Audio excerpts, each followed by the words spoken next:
Did you know that there's a secret fruit in the game called the meme fruit? And this is how you get the DARKBLADE without paying any Robux. These are some of the craziest Blox fruit secrets that you must know. Okay, so the first shocking fact is that Blox fruits is actually on an alien planet and it's not on Earth. And the proof I have for this is that if you go to any high location on the map and you turn your graphics to the lowest they could possibly be, and then you equip something like the Kilo Fruit's umbrella ability or the Love Fruit's bird ability, and then you fly up straight into the sky, after a while the world underneath you should start de-rendering. Once that happens, you can actually see the Earth underneath the Blox fruits map. And this is definite proof that Blox fruits is not located on Earth, because I don't think there can be two Earths in the same place. But then again, it's just a pretty weird glitch, but who knows, there could be two Earths in the same place. I guess we'll never find out. Okay, so this is a shocking fact that I'm pretty sure that a lot of you new players should definitely not know about, and that is that the Blox fruits game actually used to not be called Blox fruits. It used to be called Blox Piece, and the reason for this is to make it more similar to the One Piece anime. But I'm pretty sure Blox fruits got way more popular than the devs intended for it to be, and because of this they had to change it due to copyright. And since majority of the game has to do with fruits, putting fruits in the name is not that bad of an idea. Okay, so this is something that I guarantee you guys did not know. In the olden days of Blox fruits, the SKYJUMP ability that everybody knows and loves used to not actually be limited to 10 to 12 jumps. You could actually use it an infinite amount of times, making it one of the most overpowered abilities in the game for how little money you had to pay for it. And the devs instantly realized how overpowered this was, because someone from the literal seafloor could jump all the way up to upper sky if they had enough energy. So they decided to patch it in literally the next update. But overall, I'm really happy they changed it, because it would just be really annoying for PvP fights if you're fighting someone and they literally decided to sky jump to outer space.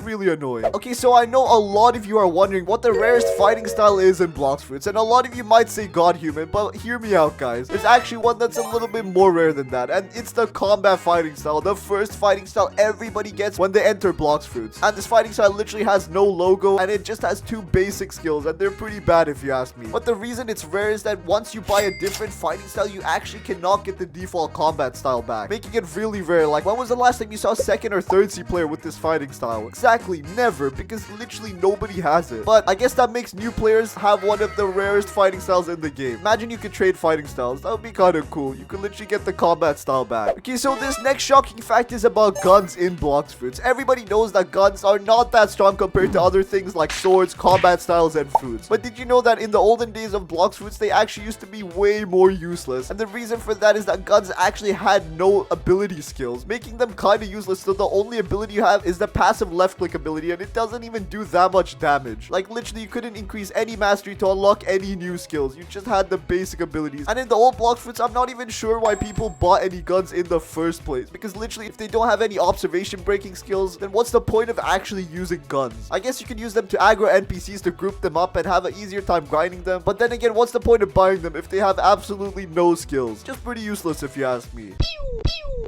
Okay, so the next shocking fact is chess. Exactly, you heard me. You can literally play chess inside Blox fruits. And the chess is a very small Easter egg that was developed by a user named Norprez. And the place you can play chess is underneath the cafe, next to the Awakenings Expert, the Titles Expert, and the Color Specialist. And there's another one located at the mansion on the 3rd seat. You can earn the title of Mastermind by beating somebody in a chess match. You obviously need 2 people to start a game of chess, or else you won't be able to move any pieces on the board. And this game might be a little bit more difficult for mobile players, because it's not recommended to play if you're on mobile. It's pretty hard to move the pieces, and everybody knows that in chess, if you move the wrong pieces, you've pretty much lost the game. And a lot of you might not know this, but in chess, there's actually a thing called castling. It's when you move your king and the rook at the same time. And this is actually a mechanic that was coded into the Blox fruits game. Overall, playing chess in Blox fruits is just a really cool Easter egg. Okay, so back in the olden days of Blox fruits, did you know that the fruit notifier game pass actually did not exist in the game? And if you wanted to try and find fruits, you have to go manually looking for them. You have no idea how long that would take. And keep in mind, a fruit does despawn after a certain amount of time, so it's very unlikely that you're going to check every place. That's why I'm so happy that they added the fruit notifier in the game. This makes grinding spawned in fruits much easier for literally anyone, as long as they buy the game pass. But if you can't buy the game pass, don't worry, there's a lot of methods. Just go watch my video about the game. Okay, so everybody knows about the quite unique features with the rubber fruit. It takes absolutely no damage from guns and all electric attacks. But did you know that in the olden days of Blox fruits, the rubber fruit actually used to take damage from things like the electric fighting style and the rumble Fruit, which is pretty weird if you ask me, because rubber actually does not conduct electricity, which means that it shouldn't take damage from any of those attacks. But even in the olden days, the devs knew that rubber takes absolutely no damage to guns, just like in the anime One Piece. But I guess the devs figure out later on, after they added the Rumble Fruit, that they should probably give the rubber fruit an immunity to electric attacks as well, because it makes the game way more realistic. And overall, it's just a pretty cool addition. Okay, so everybody knows about the ice castle in the second sea in Blox Fruits, and everybody knows that there's countless rooms in the castle, but you can't actually enter the rooms. But did you know that there's actually a way to glitch inside of these rooms using your flash step ability? So all you have to do is turn your camera to face a certain way, have your shift lock enabled, and once you can see behind the wall, all you have to do is teleport through it. Once you glitch inside these rooms, you're gonna notice that these aren't actually rooms. It's just a weird glitched area inside the castle that I don't think the devs wanted you to see. There's pretty much nothing here. There isn't any rooms. There's nowhere to sit down. It's kind of just like the inside of the building. It doesn't have that much practical use, but it would have been really cool if the devs decided to add a secret NPC in this place or something like that. Kind of just a wasted opportunity if you ask me. Okay, so everybody knows that there's a total of 35 fruits in the game currently. There's 20 natural fruits, 10 elemental fruits, and 5 beast type fruits. But did you know that when Blox Fruits actually launched, there were only a total of 12 fruits in the game, which means they've added a butt ton of fruits. When the game was launched, the only fruits that were in the game were the bomb, spike, chop, smoke, rubber, flame, ice, dark, light, magma, quake, and Buddha fruit. And since we're on the topic of fruits, did you know that there's actually 4 fruits that are kind of not in the game? This is the door, string, soul, and meme fruit. I'm pretty sure most of you watching have already heard about the door, string, and soul. These are just fruits that have kind of been reworked. The soul fruit was changed into the spirit fruit due to copyright. The string fruit was changed into the spider fruit, also because of copyright. And the door fruit was changed into the portal fruit, and you guessed it, also because of copyright. Man, copyright really messed up a lot of these fruits, huh? But the meme fruit is something that I'm guessing a lot of you have not heard about. And the reason for that is the only people that can use this are admins. It literally has one ability, which is called traffic cone, and it just insta-kills anybody that's on your team, which makes it really suit its name of a meme fruit. But going back, when Blox Fruits first launched, there wasn't that much content in the game. I mean, there wasn't even a second sea. So these many fruits in the game made it really easy to enjoy back then. But obviously, the latest version of Blox Fruits is the best. Okay, so everybody knows that DARKBLADE is a really good sword in Blox Fruits, but did you know that there's actually some ways to get it without paying money for the Game Pass? Because the Game Pass literally costs a total of $15, which is 1,200 Robux. The second way you can get the DARKBLADE is by just simply being gifted the Game Pass. The third way is being traded the Game Pass, and the fourth way is actually a really unique way, and this is by getting the Brazil cube that can be summoned by Rip_Indra. And the way this works is that once you touch the Brazil cube, a boss named Mihawk should spawn in, and if you defeat this boss, you have a 100% chance of receiving the DARKBLADE. But you kind of need Rip_Indra in your game to do that, and I don't think a lot of you watching have that kind of luck. And the fifth way to get it is by defeating an admin. By defeating an admin, there's a small chance that you'll get it. But then again, these methods aren't really that good because the chances of an admin being in your game are really low. And a lot of you might be wondering about the Mihawk boss. How powerful is he exactly? Well, it's entirely unknown because admins usually don't go into public servers. And technically, the boss is not a boss or an NPC. It's an admin using a disguise. But everyone knows that any NPC with the DARKBLADE is really overpowered and pretty hard to fight against. So if you somehow have the luck of meeting an admin in your game and they spawn in Mihawk, just prepare yourself for a really difficult battle. Okay, so everybody knows about the double money Game Pass in Blox Fruits. It's a really useful Game Pass and it literally doubles the money that you get from everything, making your money grinding life 10 times easier. Well, but I'm guessing one thing you didn't know is that in the olden days of Blox Fruits, this Game Pass actually did not work as intended. When you killed any NPCs, the double money did not work, but it still did work on other things like chests. And I guess this was just kind of a scam for players that bought the Game Pass because I'm pretty sure they were wondering why they were not getting their money doubled when they were killing NPCs. Because getting money by killing NPCs is one of the major money farming methods in Blox Fruits, and it's something that you literally have to do if you want to complete the game anyway. So it's better to just level up and grind money at the same time.